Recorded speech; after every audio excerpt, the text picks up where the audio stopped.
Bonne-Espérance, Côte-Nord du Québec, 1999. Le dieu vengeur encore largement vénéré s'apprêtait à punir l'humanité en lui imposant un nouveau déluge, une catastrophe d'envergure à laquelle, cette fois, ne survivraient que les créatures aquatiques pullulant dans les profondeurs glacées. Du moins, c'est ce que les langues de vipères superstitieuses des petits villages répétaient dans leur tournée de commérage. Il pleuvait depuis 6 jours et 6 nuits. Les champs étaient imbibés d'eau, les rivières débordaient de leurs lits et les routes devenaient dangereuses, englouties par les flots. La météo peu clémente rendait les gens maussades. On s'enfermait des jours durant sans sortir. Même les prières n'y changeaient rien. Le village de Bonne-Espérance était un hameau de pêcheurs, avec une population n'excédant pas les 800 âmes. Durant l'été, on s'activait fébrilement dans la région, que ce soit avec la pêche sur le fleuve ou encore le travail dans l'usine de transformation du poisson qui marchait à plein régime. On se remplissait les poches en prévision des temps difficiles. Mais dès la saison terminée, l'usine fermait ses portes. Les bateaux se retrouvaient cloués dans les hangars ou le long des quais. Pour les longs mois d'hiver, on vivait de prestations d'assurance chômage et d'économie. Il n'y avait aucun doute sur la beauté bucolique de la région. Peintres et écrivains s'émerveillaient de ces paysages magnifiques, du climat sévère et de ses habitants plus vrais que nature. L'histoire de la Côte-Nord était riche et diversifiée, remplie de contes et de légendes, de personnages colorés et d'une tradition de survivance inégalée. Les Nord-Côtiers s'avéraient être dotés d'une force de caractère et d'une coriacité impressionnante, tout comme les Montagnais peuplant ces terres avant la venue des hommes blancs. Il faut être fort pour survivre à ces conditions qui parfois s'obstinent à rendre la vie difficile. Malgré cela, plus d'une larme avait été versée dans cette région.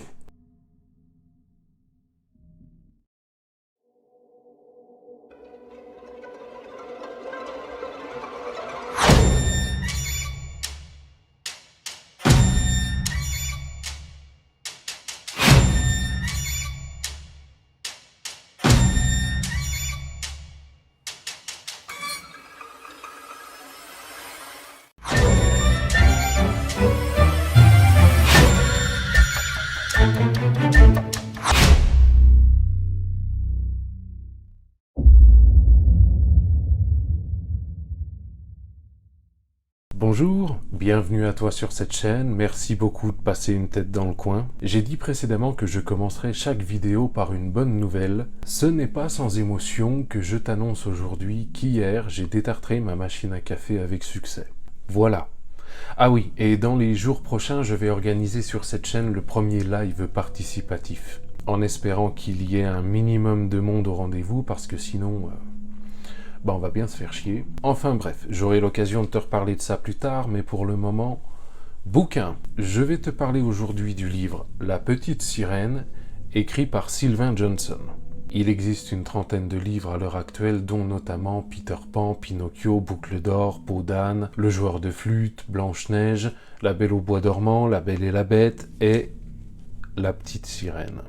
C'est une collection qui regroupe plusieurs romans de plusieurs auteurs et qui détourne les contes pour enfants pour en faire une version malsaine, gore et violente à destination d'un public adulte. En ce qui concerne ce livre, il est paru le 12 octobre 2018 au Québec par les éditions Ada et en France, ce sont les éditions Contredire qui l'ont publié dans un ouvrage de 270 pages en arrondissant, en octobre 2021. Tu peux d'ailleurs lire sur leur site web que les éditions Contredire ont à cœur de publier des livres et des oracles sur tous les sujets du développement personnel et spirituel.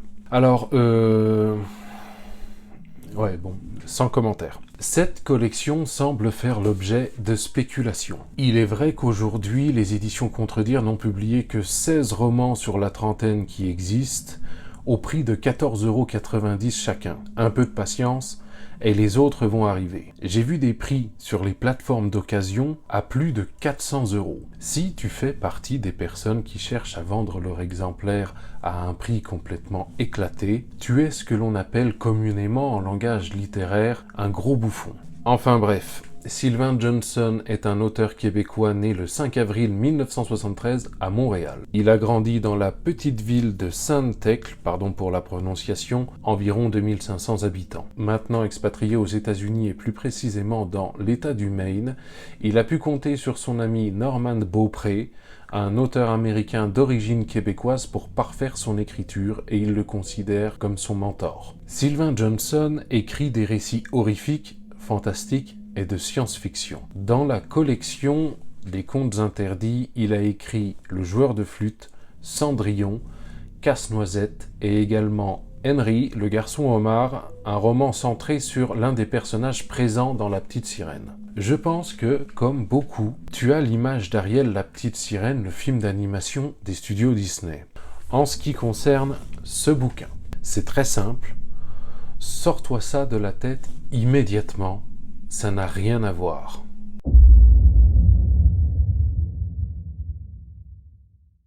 Nous sommes en 1999 sur les côtes nord du Québec à Bonne-Espérance. Naomi est en train de donner naissance à son premier enfant dans la chambre à coucher. Le père, Roger, est tenu à distance par le docteur Guérin car il est complètement alcoolisé et s'impatiente derrière la porte. L'accouchement s'éternise. Il force la porte et appelle sa femme. Rien. Aucune réponse. Naomi est morte en couche.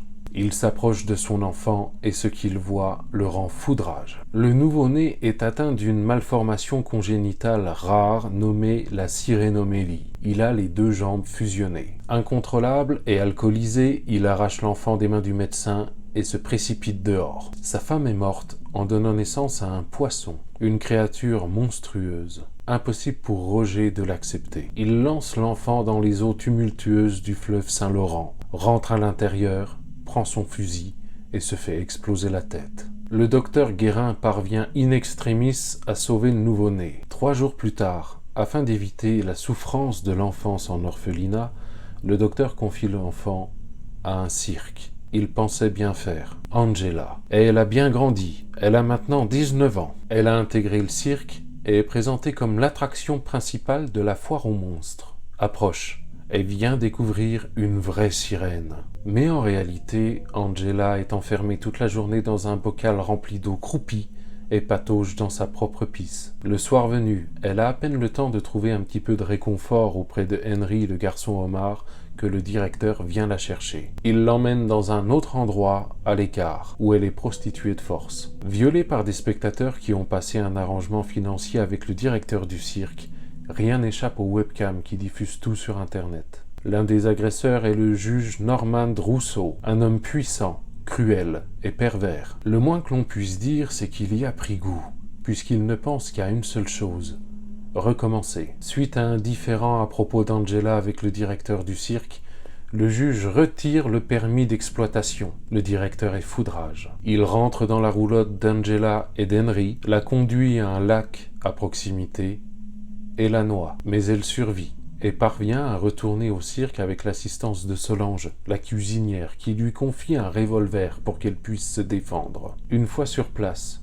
Angela rentre dans sa roulotte et voit Henry, à 4 pattes, le pantalon baissé, pénétré de force par le directeur du cirque. Ça en est trop. Elle abat le directeur d'une balle en pleine tête. Mais où aller maintenant? Que vont-ils devenir? Gustave, un nain employé au cirque, a une idée. Ils doivent se rendre au palais des nains. Là exerce une chirurgienne de talent, la comtesse, qui pourra donner à Angela des jambes et une vie normale. Mais c'était sans compter sur le juge qui a lancé ses sbires aux trousses de la sirène. Il veut la retrouver et la séquestrer chez lui pour abuser d'elle, encore et encore.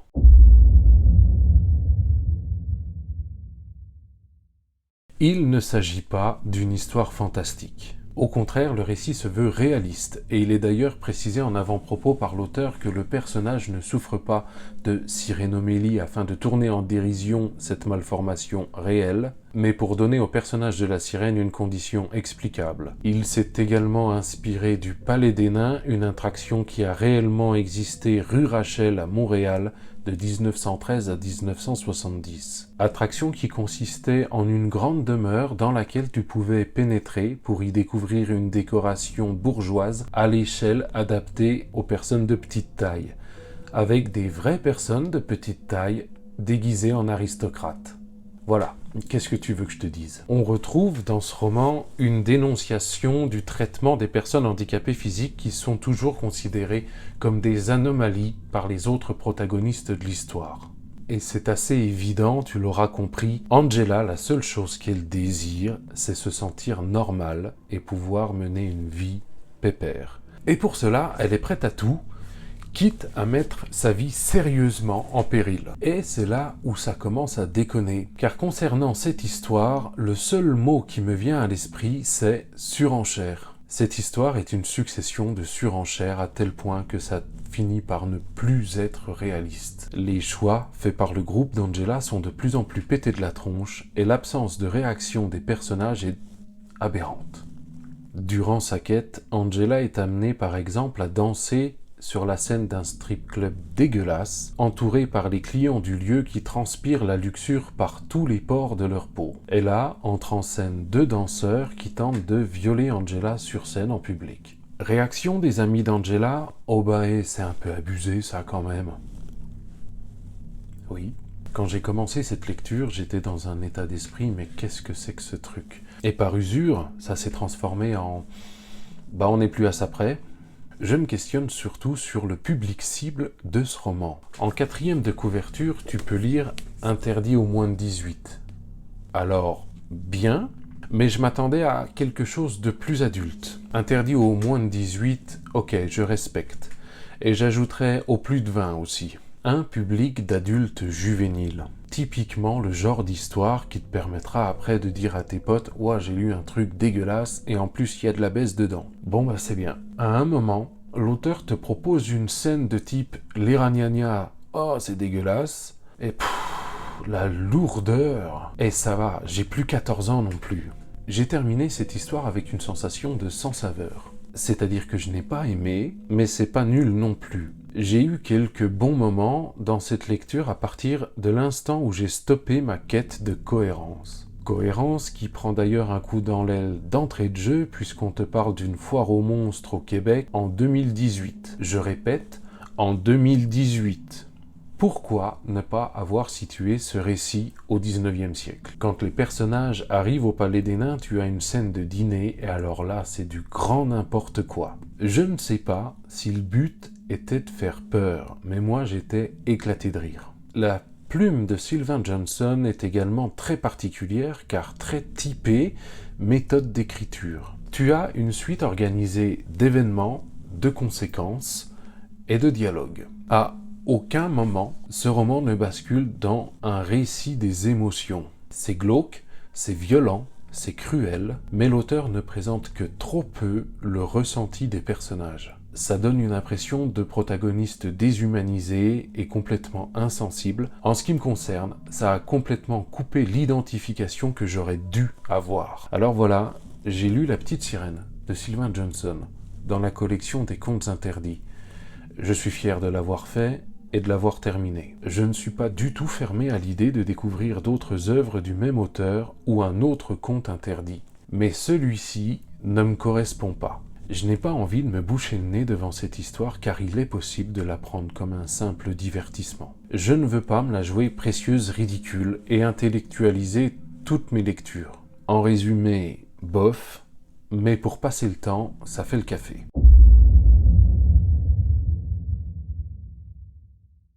Est-ce que je peux te conseiller La Petite Sirène de Sylvain Johnson? Non, pas vraiment. Mais c'est un petit non. Si tu as juste envie de lâcher les chevaux, à la limite, pourquoi pas. En revanche, si tu penses encore que les ragnagnas, oulala, Burke, c'est dégueulasse, vas-y, fonce. Ce livre est fait pour toi. Et grandis un peu. C'est tout pour cette fois. On se retrouve... je sais pas quand, mais bientôt. J'espère que tu as eu autant de plaisir à regarder cette vidéo que j'en ai eu à faire cette lecture. Non. J'espère que tu as eu autant de plaisir à regarder cette vidéo que j'en ai eu à te la préparer. N'hésite pas à partager ton avis dans les commentaires si tu as lu ce livre et si tu as d'autres contes interdits à me conseiller, je suis preneur. J'en profite pour passer un coucou à toutes les personnes qui se sont prétendues mes amis et qui ne m'ont pas adressé la parole depuis plusieurs mois, mais qui continuent à regarder la fenêtre qu'est cette chaîne YouTube sur ma personne. C'est résolument minable et méprisable. En attendant la prochaine fois, je te souhaite une bonne soirée. Bye.